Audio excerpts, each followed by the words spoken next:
Hello everyone, welcome to Pooja Nardia English classes. Today we will learn a moral story. The name of the story is The Greedy Dog. Let's start it. Once upon a time, there was a dog and he was very greedy.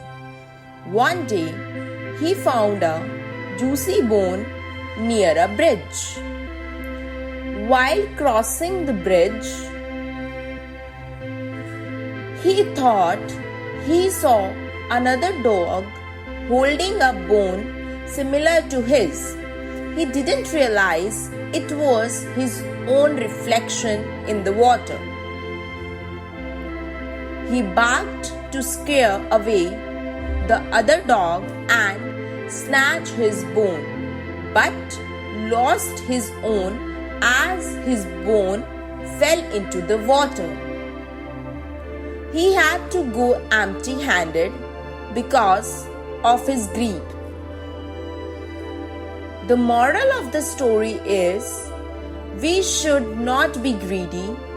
Greed is a curse and will make us do things that are not the right choices.